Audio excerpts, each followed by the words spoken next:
Much of the equipment we know and love from the Dark Souls series and beyond was introduced to the Souls series through Demon Souls, including returning equipment from older titles, and brand new equipment that would become mainstays as the series evolved.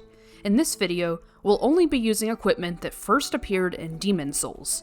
I didn't mention this last time since I'm just talking in the context of the Souls series, but just for clarification, weapons or items that come from earlier non-Souls games, like King's Field, such as the Moonlight Greatsword or the Crescent Axe, will be treated as Demon Souls weapons for the sake of the challenge.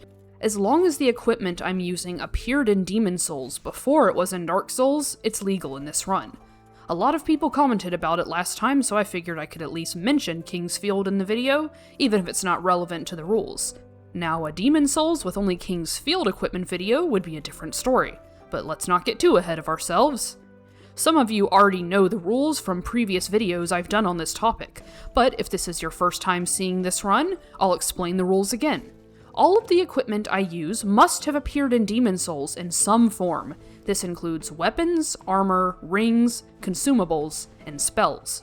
Unlike the other versions of the challenge, I get to prioritize the Demon Souls version of certain Dark Souls equipment.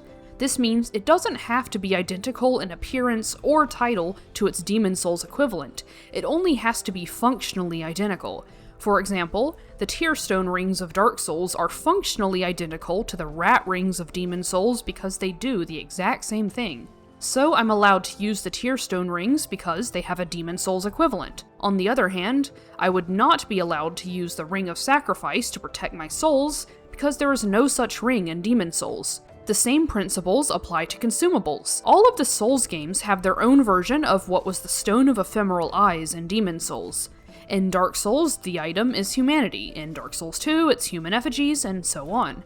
Because this item functions similarly in its respective games, I'll allow the usage of humanity in all its variants. However, in Demon Souls, healing items are also consumables, and there was no permanent healing item like the Estus flasks in Dark Souls. So, I'm banning Estus in this run and using humanity to heal. Relying on consumables for healing feels more in the spirit of Demon Souls. There is one exception I'll be making though, and it's about casting tools.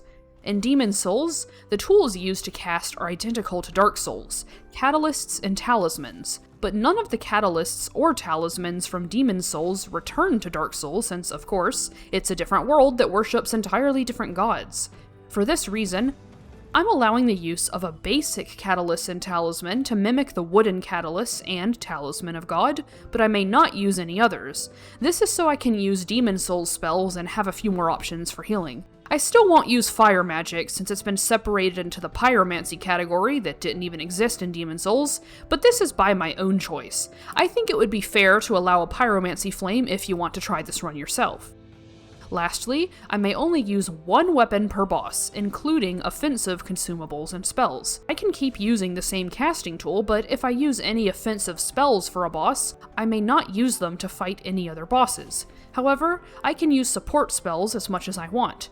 I may use shields to block and parry as much as I want, but the moment I use them as a melee weapon against a boss, they will be treated the same as any other melee weapon and I won't be able to use them anymore. For an extra challenge, I thought it would be fun to add one more self-imposed restriction. In addition to swapping weapons upon defeating a boss, if I die to a boss, I lose that weapon for the rest of the run and may not use it for any other bosses. This will make me play more carefully than usual, but when I inevitably die to the bosses anyway, it will let us try out the weapons that would otherwise go unused due to the excess of Demon Souls weapons available. The only exception I'm making is for the scripted death to Seath, since that's more of an environmental hazard. Before we start, if you're not familiar with Demon Souls equipment, you can check the description for a list of eligible equipment if you're curious about certain items. As a disclaimer, I always allow duping in my runs if the items I'm duping can be obtained legitimately at that point in the game. I only use it for the purpose of saving time, therefore it changes nothing about the run except for the time it takes to get a certain amount of item, and I only use it as a last resort if the only other option is to farm for hours on end.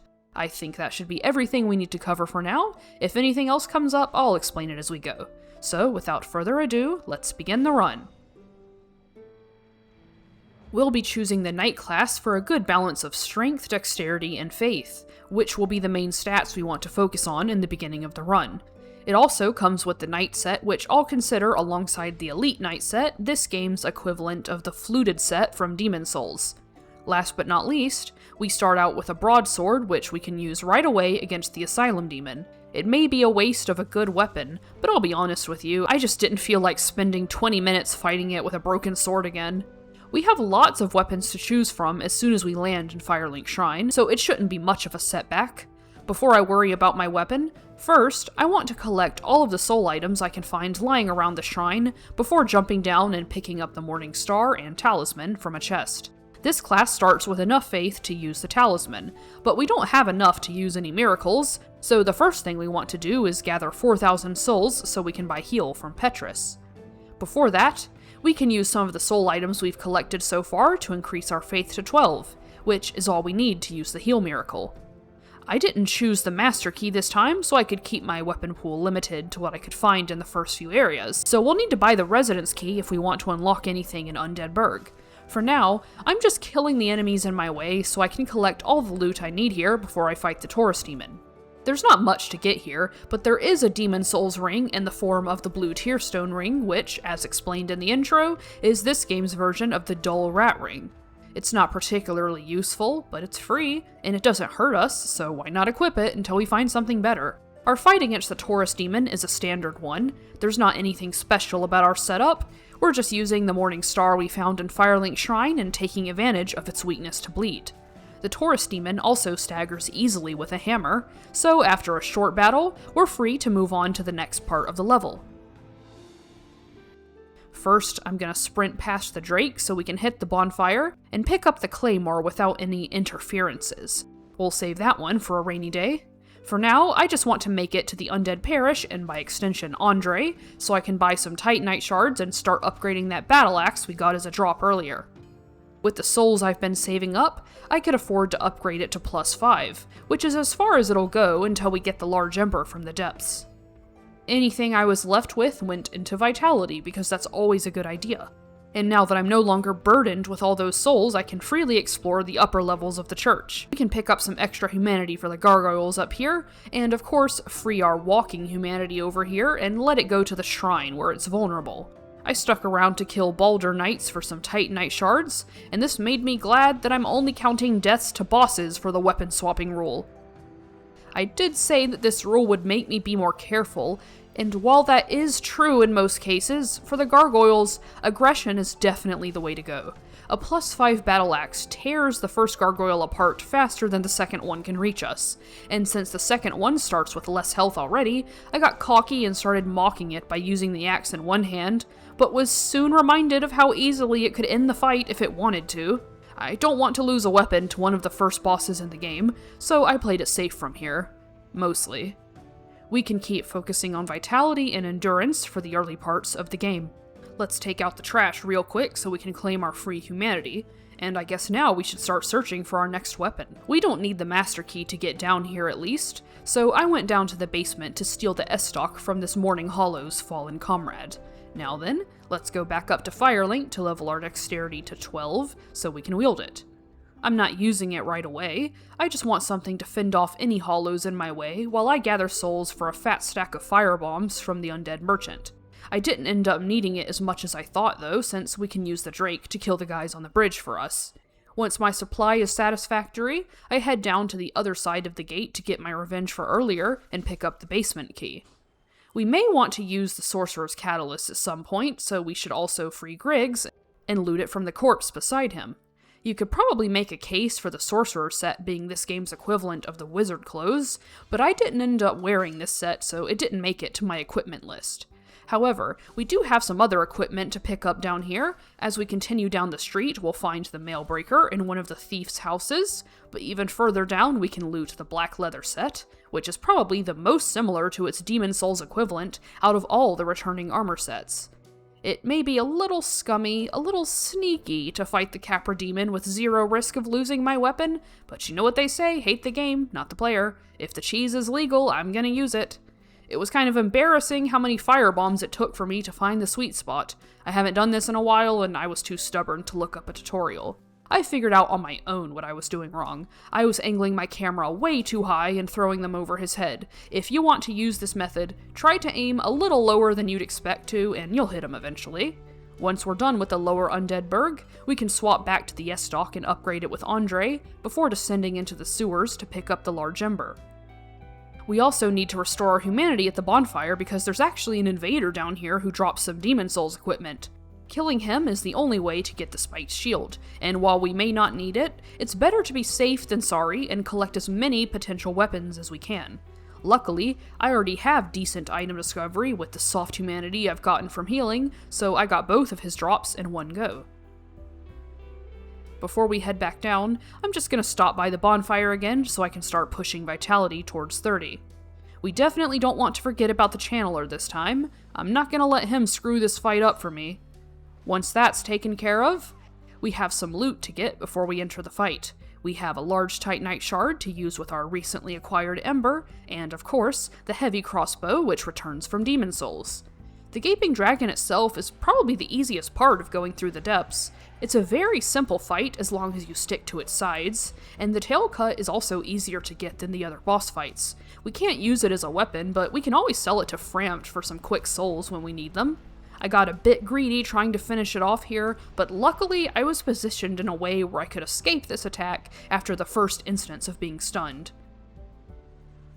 Before we get out of here, let's go ahead and spend those souls on some levels. I think I'm ready to use the heavy crossbow right away. I wouldn't mind getting the Moonlight Butterfly out of the way, especially since we don't have the Master Key.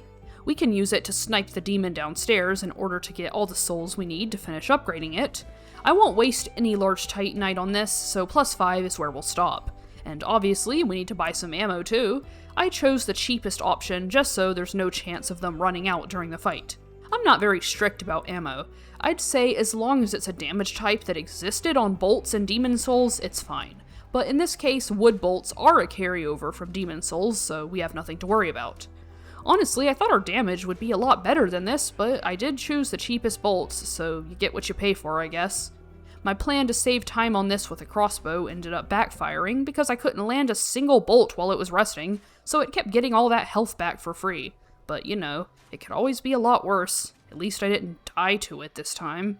With the Watchtower basement key, we go all the way back down to the basin to unlock the tower guarded by the Havel warrior. A halberd is a good option for fighting him. We have the advantage of having range and speed, so we can poke him a bit and bait out an attack without having to commit too much. Now that we have Havel's ring, we can wear a few pieces of the knight set, so we have at least some poise going into the middle of the game. Since we're already down here, we might as well defeat the Hydra and of course the Golden Golem. That'll give us plenty of souls to use on upgrades for our halberd. This time, I'm going to ascend it to +6 since we're going to Blighttown.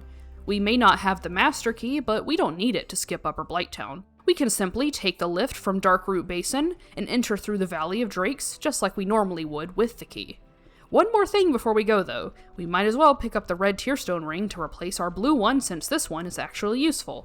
Now then, let's restore our humanity again so we can fight the local invader, Maneater Mildred. I like to lead her down to the end of the tunnel so the mosquitoes don't follow us in here.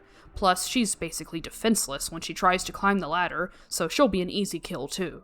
Based on the damage we're doing with the halberd, we can say the same about Quelaag. Unbeknownst to me, I had already fallen for her trap. While I was too distracted by my own damage, she had surrounded me in lava and forced me into a panic by stunning me with her sword, taking advantage of my arrogant assumption that I wouldn't need my stamina for dodging. And so, Quelaag has the honor of being the first boss to kill me in this run, and I know myself well enough to say that she certainly won't be the last. We may have lost the halberd, but luckily for us, we just picked up a new weapon that we can use against her, the Butcher Knife. After scouring everything from the swamp to the start of the Great Hollow, I still didn't have enough strength for the Butcher Knife, but I did have enough strength to temporarily equip the Claymore and use it to farm souls off of enemies. Once I had gotten enough strength, I had to run back up to Andre to upgrade it so it's not complete garbage in the fight. All we can do is +5, so hopefully that'll suffice. Like I explained in the intro, in this version of the challenge we can disregard the changes made to Demon Souls weapons due to licensing and or lore. So while I counted the Butcher Knife as a Dark Souls weapon in the Dark Souls 2 version of the video, where I only used equipment from the first game, this time I'm going to consider the Butcher Knife to be the Dark Souls equivalent of the Meat Cleaver from Demon Souls.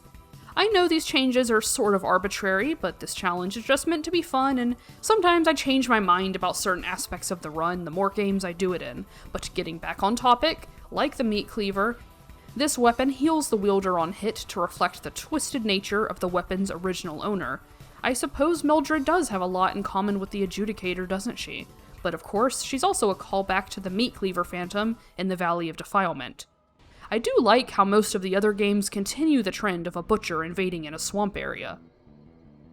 The next weapon I want to use is the War Pick, since it's easy to get, and is capable of getting counter damage due to being a thrust weapon. That will help us against the many aggressive man-serpents hiding within Sin's fortress. After we get it upgraded, I spend the rest of my souls on Faith to increase the talisman's magic adjustment, and in turn, the amount of HP we get back from using heal. There are a few things we can collect as we go. There's a Shotel behind Siegmeyer, and if we're lucky, we can get a Flamberge from the Serpent Mages without having to buy it from Shiva. On second thought, I think I'd rather just fork over the 10k. Let's also make sure we're collecting these large Titanite shards so we can upgrade our weapon more before we fight the Iron Golem. Once I had everything I needed, all that was left to take care of was the fireball thrower on the roof. It's definitely worth it for a free Titanite chunk. The Iron Golem itself is a straightforward fight, so as long as we avoid that greed nonsense, we should be able to get through it without any trouble. Of course, I'm speaking hypothetically here. Well, now that I've wasted a perfectly good weapon on the Iron Golem, I should be prepared to die to literally anything, so we might as well buy out Andre's whole shop while we're here. Next up is the Simple Longsword. I'm only going to upgrade it to +7, so I'll still have some large Titanite left for bigger threats. Although I did just die, so I probably shouldn't be downplaying this guy too hard. This time I played very cautiously and kept to the middle of the arena. As you can see, he eventually backed himself into a corner, so I couldn't really get behind him and had to be careful to not get grabbed again. I'm going to upgrade my Faith a bit so we can use a specific weapon later in the run, and the rest can go towards Dex since it's starting to fall behind our other stats. After once again running back to Andre, I go ahead and ascend the Claymore so we can upgrade it on our own in Anor Londo, and this time I'm going to invest some of my materials in armor upgrades since I'll be cycling through the same few sets for the whole run. I've saved the Claymore for Anor Londo because I want something good and reliable for ONS, nothing too fancy. And the Claymore is a great option for most melee builds since it's a quality weapon, meaning it gets even scaling from strength and dexterity. Large Titanite isn't exactly cheap, but we've been clearing out a ton of enemies up to this point, so we can afford to upgrade our Claymore to +9 on our first visit, and we can use soul items to cover the rest. And now we're finally ready to defeat Ornstein and Smough. I was pretty confident about this one, since I specifically chose a very user-friendly weapon to fight them with. This makes the reality of the situation even more embarrassing, because I'm basically admitting that I need baby mode to beat them, and even worse is the fact that it wasn't enough. I was throwing curses at the game, but this was entirely my fault. If I really wanted to be careful, I would have taken a little more time to separate the two before rushing in trying to stagger Ornstein. Also, you should never turn your camera away from them if you're one hit away from death. Let's not panic. We still have plenty of things to sell to Frampt, so it shouldn't take too long to prepare another weapon. Living up to its name, the Bastard Sword is the neglected bastard child to its more popular sibling, the Claymore. There's nothing about this weapon that makes it bad, it's just that the Claymore has things that it doesn't, like counterattack potential from its thrust attacks, so typically it's going to be favored for quality builds. Technically, the Bastard Sword has a higher damage output than the Claymore, ignoring counterattacks, but this was a very slight difference. I'm talking less than 10 points of extra damage per hit with my stats. I didn't really care about all that technical stuff in the moment though, I was just having fun with my new greatsword, which is a shame because I squandered yet another attempt with one bad dodge. I know I'm always pretty chill in my video commentary, but at this point I was so pissed that I let this happen again, and I can still feel my rage lingering in the minutes of footage spent staring at this wall and rolling in circles. But the show must go on, and so we must accept it for what it is, and hope that the third time truly is the charm. maybe strength isn't the way to go after all. Maybe high DPS would be better for baby mode. With this in mind, I started purchasing anything I hadn't already from the male undead merchant, including a few dex scaling weapons, but the one I'm interested in is the Scimitar. I also haven't bought the chainmail set yet, so we might as well do that, just so we have something a little lighter than the knight set that still gives us poise. I did not feel like grinding out the souls for large titanite shards a third time, so I decided to dupe them with Frampt this time around. We'll upgrade the Scimitar to +10 to match the level that our other weapons were, and finally, we'll visit the female undead merchant to buy charcoal pine resin, and take advantage of the fact that this weapon buff was also available in Demon Souls. It's not as good as it was before, but I'm sure it won't hurt. I only had enough souls to buy 2, so I'll try to space them out between the first and second phases of the fight. I didn't get too much use out of it in the first phase because I was playing very passively. Well, at least until I had Ornstein at 1 hit, then I started getting a little too bold and nearly choked a third time. I'm not confident in my ability to remain calm enough to use RTSR for Smough, so I'm going to heal myself before I go crazy with the charcoal pine resin. It's too bad though, because if I had kept RTSR on, I probably could have killed him in this one exchange. DPS is indeed the way to go here. I was able to keep him staggered with this little weapon while I was literally doing 1,000 damage. Let's not prolong the fight by trying to be stylish this time. A single jumping attack for a finisher is as fancy as I'm willing to be. Now then, once we've claimed all of our levels, and of course have the Lord Vessel in our hands, we can take care of an area that has been purposely neglected until this point. With a humble club taken to +10, we can make quick work of the skeletons in the early sections and the catacombs, and collect any weapons along the way that we might need for later. No matter how strong my weapon is, I'm still scared of the bone wheels, so instead of trying to run past them, let's exploit their aggressiveness and funnel them towards the hole so we can kill them through the wall with minimal risk. Considering that I have a streak going when it comes to dying to bosses, I need something to boost my ego, so in order to prove my superior skill, I'm beating up a defenseless old man and his family. After that, I had hyped myself up enough to get to the first bonfire in the Tomb of the Giants. Usually I still fall on my way down, but I managed to do it in one go this time. It's good that I seem to have the hang of this. I better be mentally prepared because it's time for yet another run where I have to go through the Tomb of the Giants without a light source. Even though he thinks he's causing us an inconvenience, getting kicked into a ditch by Patches is usually a means to an end. In our case, we're going to see if we can trick the clerics again and make them fall off a cliff since our Lucerne isn't ready for combat yet. I ended up having to come back up and kill Patches earlier than I planned to. This is the only way we can get the Crescent Axe before killing Nito. We'll use this to help us finish off the cleric duo. Since I can't see anything, I just camped the ladder and hit them down so I could fight them without the interference of the bone towers. After we'd spoken with Rhea, we'll meet her again in the Undead Parish, where we can buy a second copy of Heal, and eventually some other miracles, such as Wrath of the Gods, which returns from Demon Souls. For now, I decided to save my money and upgrade my Crescent Axe instead. We don't have enough Twinkling Titanite to get to +5. While I could have just duped the last few pieces, I felt like it wasn't a big enough deal for us to resort to that. No matter how many times I play this game, I still haven't come up with a reliable way to deal with the crawly guys, and god are they terrifying in pure darkness. Unfortunately, I could not one-shot them with my Crescent Axe as I had hoped, but I also wasn't willing to test the heavy attack because I was too scared to attack them up close. I know it's a cliché method for dealing with Nito, but I want to waste as few weapons as possible, so if there is a way to make a fight less BS, I'm gonna use it.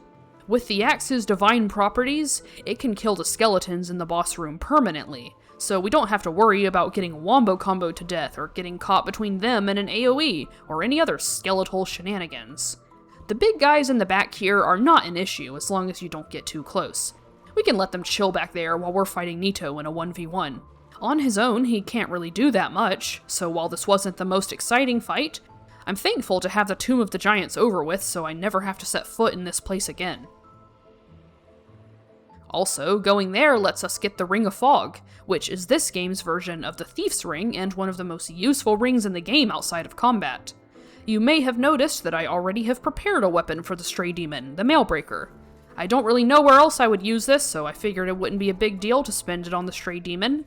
The low damage, combined with the Stray Demon's habit of looping the same move over and over, made this fight very mind-numbing, but at least it was easy and we get a free Titanite slab. After making sure I didn't forget about the doll, I returned to the bonfire to level up my strength, and once I returned to Firelink Shrine, I decided to use some of my soul items to increase endurance as well. Right now, my goal is 30. Ideally, I would like to fast roll with a full suit of armor on, but that's not going to happen immediately, so I compromised and took off my helm so I could fast roll with the Lucerne. I had a whole long-winded explanation for why I counted this as a Dark Souls weapon and not a Demon Souls weapon in the DS2 version of this video, but this time we're throwing all that out the window and just saying that the Murden Hammer is a Lucerne hammer, just like the Dark Souls Lucerne, so it also counts as a Demon Souls weapon. Makes sense to me. As I mentioned last time, functionally, the two weapons are quite different since the Demon Souls version only does blunt damage, while the Dark Souls iterations of this weapon do thrust damage and thus benefit from the counter damage mechanic. We can take advantage of this easily against Sif since it's very easy to get under her and counter her as she tries to do a combo. I don't always recommend rolling into her attacks, but if you're fast rolling you can probably get away with it, but if you don't know what you're doing and get hit, it will hurt a lot. I got lucky and had plenty of chances to pop my humanity, so she wasn't much of a threat, and I only ever rushed this fight towards the end out of respect.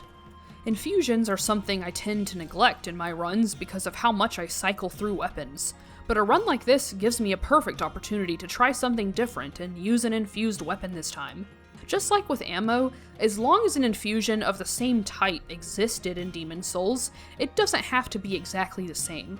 Obviously, the infusion system in this game is a little different, so we have to make some exceptions anyway. In this case, we can use any fire-based infusions because you can also infuse weapons with fire in Demon Souls. However, we can't ascend a fire weapon past +5 without the large flame ember, and we can't access it until we beat Ceaseless Discharge and drain the lava. Bare fists follow the same rules as any other melee weapon, so once we spend them here, we won't be able to use them for any other bosses. I don't know what was going on with the textures in here, but after quitting and reloading, the problem seemed to fix itself. Anyways, let's go get that ember. I don't remember which is which, and since I'm too lazy to check the wiki, I'll just get both. Of course, the first one I went to was the wrong one, and I didn't think getting my souls back would be a problem with the Ring of Fog, but there went all the humanity I was going to give to the fair lady for the shortcut. After grabbing the correct ember, I would need quite a few red titanite chunks to continue upgrading my fire Shotel. You can get a few from killing the Black Knights in the Undead Asylum, but it was only enough to get it to +7. Honestly, that's probably fine for the painted world, so I won't bother farming or duping. I'm just gonna work with what I have. Before we progress any further, we need to restore our humanity at the bonfire once more so we can fight the invader here and get some unique equipment. Turns out, bringing a fire weapon to the painted world was a good choice. Since enemies have a special animation for when they burn to death, the toxic mist won't trigger after killing these engorged hollows. I still have the muscle memory to roll away after each hit, which I guess isn't a bad thing since I rarely remember to bring along a fire weapon. Jeremiah tends to spam his pyromancy when his health gets low, which is good for catching reckless players who try to rush him down, but can also be used against him if we can trap him against a wall and force him to loop the casting animation. Naturally, our melee attacks have a quicker startup time, meaning all we have to do is keep mashing the attack button until he dies. Invaders drop a lot of souls in the first game, don't they? I actually had enough to get another attunement slot and finally attune that second copy of Heal we bought earlier. Not that we need to use it here. The inhabitants of this land are kind, after all. Once we make it to Priscilla, we don't want to aggro her yet. First, we need to pick up the Xanthus set from Jeremiah's corpse. The hat is all we need. It doesn't have any special powers like the Demon Souls version, at least not on paper. I certainly feel a great power surging through my body when I'm wearing it. Before we're done here, let's at least get the tail cut for another weapon to feed to Frampt. Then we'll put poor Priscilla out of her misery. I'll use the levels from that fight to reach the 30 endurance goal I set much earlier, and from here, we'll see how far we can push our equip load with a heavier weapon, which we'll be retrieving from a corpse in Blighttown. As we make our way back to the bonfire, we can't forget about Shiva, who is also down here and is selling several Demon Souls weapons, most of which are rare or can't be found anywhere else, such as the claws. After this, I head back to the surface, only to descend once again into New Londo. I would really like to get the Four Kings over with minimal weapon wasting. I had some internal debate about using transient curses, and after thinking about it for a bit, I ruled that they will not be allowed in this run because it is absolutely possible to get through this area without them, so they are a luxury and not a necessity. What I'm doing instead is using the longbow to kill Ingward from afar and get the key to the seal without having to go through the ghost room, which would be very difficult if not impossible to do without transient curses. The rest of the area is much easier with the Ring of Fog. The only enemies we need to worry about are the Dark Wraiths, and I don't mind encountering them because they have a decent drop rate for Titanite chunks. And since I'm here to get the very large ember, I need as many of those as I can get before fighting the Four Kings. I only collected enough to upgrade the Great Club to plus 13, but that should still be okay for the Four Kings as long as we're being aggressive. We should be thankful that we can upgrade it at all. In Demon Souls, you couldn't even upgrade clubs. The Covenant of Artorias ring is more of a key item than it is equipment, so we will always make an exception for it since it's required to progress through the game. The Four Kings are never too difficult with a strength weapon. As long as you have a little bit of poise, you can tank through a surprising amount of attacks and trade with them. Don't be scared to stay close to them because they are way more dangerous the further away you get. The only thing they have that is a threat at all is the grab or the AoE, both of which you can react to and punish accordingly. I kept mashing on the first king and lucked out with the second one spawning right in front of me. And you can also continue to damage them throughout the whole death animation, but I chose to use some of it to heal myself.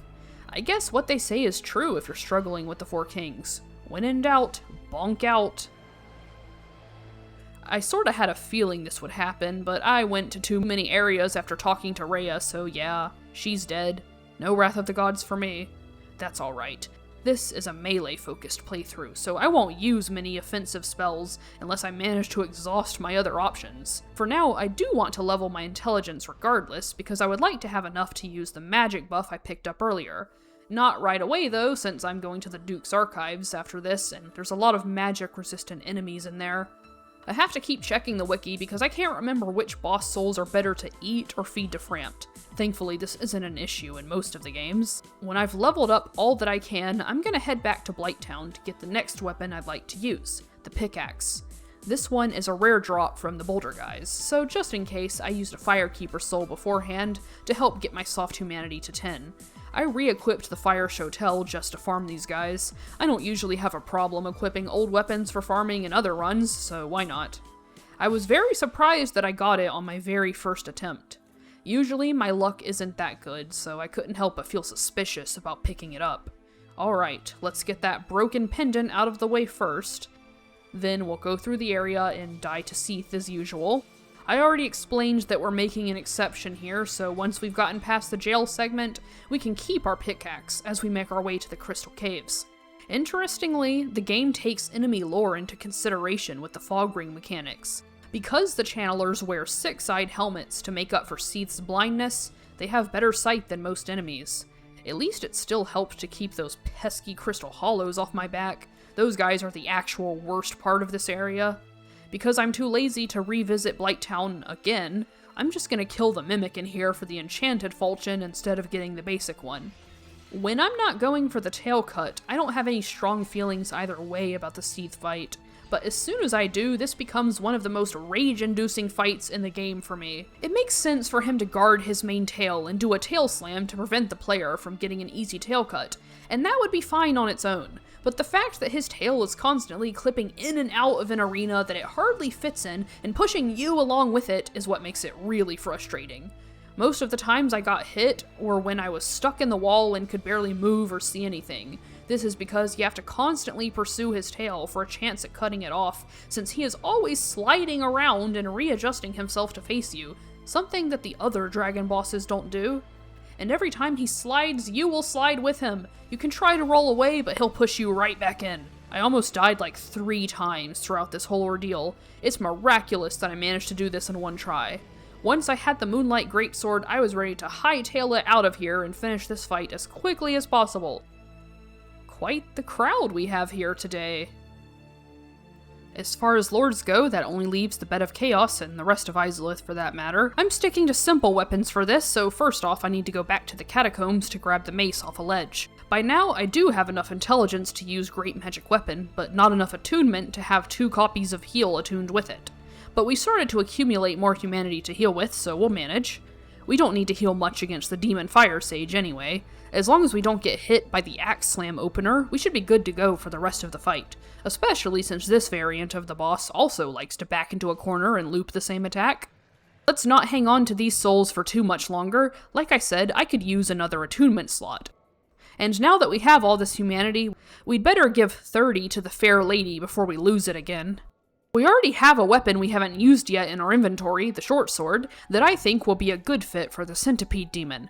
All that's left to do is to get a few Titanite chunks so we can ascend it past +10, just to make sure the damage is suitable. Another thing we can do is level our intelligence more so that our catalyst has better scaling, which will also increase the damage bonus we get from using our buff. I also went out of my way to make sure all of my armor was upgraded to at least +6, a decision that ultimately saved my life. I have no choice but to take a little damage on my way to the central island. Even though this section has a lot of space, it is, well, an island, so it's surrounded by lava on all sides.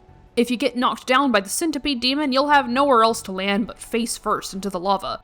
This typically causes a chain reaction of trying to heal and getting knocked into the lava again.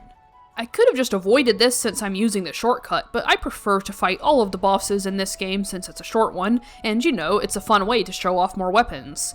While it took me a long time to get back on my feet, the more I watched this whole sequence, the more amazed I am that I, of all people, was able to keep my cool and turn things around.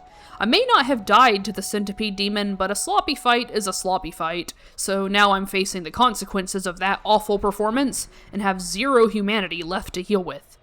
Farming rats in the depths is always an option, but since I need to be going to the DLC soon anyways, I might as well get the Sanctuary Guardian out of the way so we can collect humanity from Oolacile. This boss doesn't have much health, so we'll take a Flamberge to +11 and call it a day. Besides, this weapon has bleed damage, so if our raw damage isn't good enough, that'll help make up for it. Unfortunately, I didn't get much use out of Great Magic Weapon because I was too chicken to reapply it and risk losing my Flamberge, especially since I don't have an option to heal myself quickly if I get interrupted. Overall, this fight wasn't too bad. As you'd expect from a greatsword, the Flamberge did a good job at keeping it staggered, and it wasn't until the very end that I took any hits at all. When a boss is so close to dying, it's way less risky to simply dodge and wait for an opening than it is to try to pull off a healing spell. Sometimes you just gotta trust yourself. As soon as we reach the sanctuary, we're rewarded with a free piece of humanity behind these statues, and since we still have the souls we got from the fight, we can afford to buy a few more from Chester. The Bed of Chaos is going to be the dumping grounds for all of the useless weapons that I can't see myself using on anything else, starting with the broken straightsword. It would be great if I could do this in a few tries. I already know a first try is out of the question, so I'm just hoping to not die enough to actually have to start using my real weapons. After getting the first orb with the broken sword, I quit out as per usual so we can have a better shot at making it to the second one, only to be swept away regardless. Okay, next up is the cracked round shield. It's useless for blocking, so I'll still focus on dodging her arms as I approach the second orb. That was an incredible stroke of luck that I got pushed into the tree like that, so let's try to be as efficient as possible with this, and prepare to quit out a final time. Yeah, I'm not fooling anyone with that statement. Leather shield. Buckler. Okay, we're in. Thank God. I was kind of terrified that I was going to get caught in that fire. And there we go. All of the lords have been defeated, and we still have plenty of weapons to go. We definitely want to spend these souls before we head out. First on levels, then on upgrades for our enchanted falchion.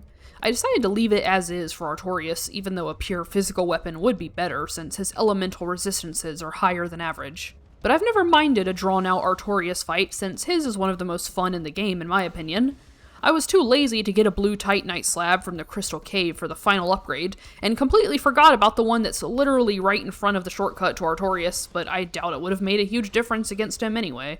Thankfully, this is a fight where damage doesn't really matter, since it's more about paying attention to his combos, as opposed to a fight like the Four Kings where the game actively punishes you for low damage output. In general, I prefer a faster weapon like the one I'm using now for Artorias, because I would rather have some extra time to dodge, even if it means I'm sacrificing my own damage. Obviously, the Falchion is a high DPS weapon in most cases, but I wasn't using any buffs, nor was I taking the risk of activating RTSR. Over the years, I've become much better at pacing myself against Artorias. Almost everything he has is reactable except for the sword flip, which becomes a 50-50 if he decides to follow it up, which he can do twice. The safest choice is to not try to punish him until he has already done all 3 hits. This move does a lot of damage, and will lock you down for as long as the combo persists, so it's deadly if you guess wrong on the first 2 hits. While I had to use all of my humanity, I managed to end the fight on a positive note, taking advantage of my full HP to quickly close it out with a combo of my own. I wanted to use the Moonlight Greatsword next, but I don't have nearly enough intelligence to use it. Perhaps leveling endurance instead of intelligence was a mistake. Before we do any duping, let's first see what we can do legitimately to get some extra souls. First, I want to upgrade a simple dagger so we can use it to kill Gwyndolin. After killing a few more Dark Wraiths, I can upgrade it to plus 14, saving the Titanite slab for more important matters. Now to dispel the illusion and defeat the true last deity to remain in Anor Londo. That makes the fight sound much more epic than it actually is. While the levels we got from the fight and the boss soul certainly helped, we still aren't quite where we need to be, so let's head back into the DLC and try Manus first. I've been saving the Rapier so we still have a decent weapon to use against him.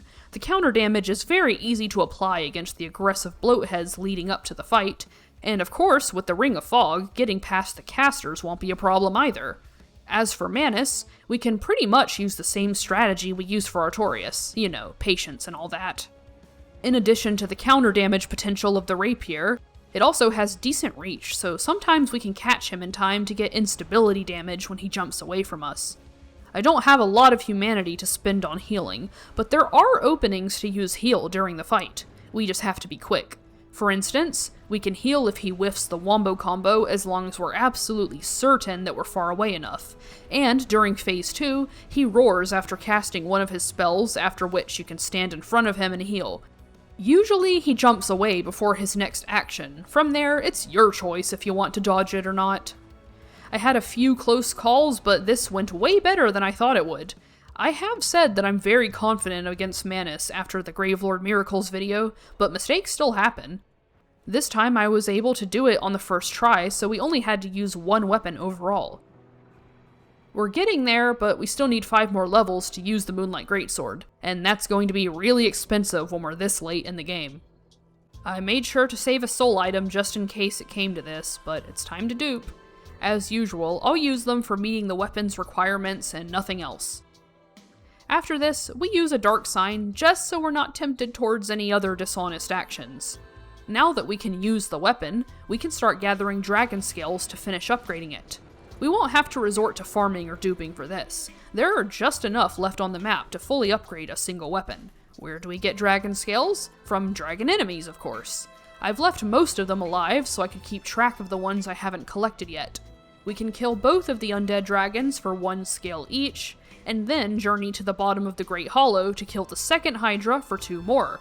Ash Lake is the place to go for dragon scales in general. In addition to the ones the Hydra drops, there are several corpses throughout the area that you can loot for even more dragon scales. This leaves us with just 1 more dragon scale to go in order to max out our sword, which we can get by trading an egg vermifuge with Snuggly. Once that's done, the damage against Kalameet will be passable, but still underwhelming.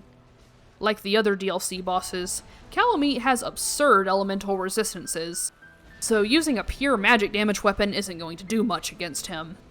Even though we got the weapon from Seath, we were supposed to slay him with it, but somewhere along the line there was a mix-up and we ended up using Gyra's own weapon against him. No wonder it's not working very well.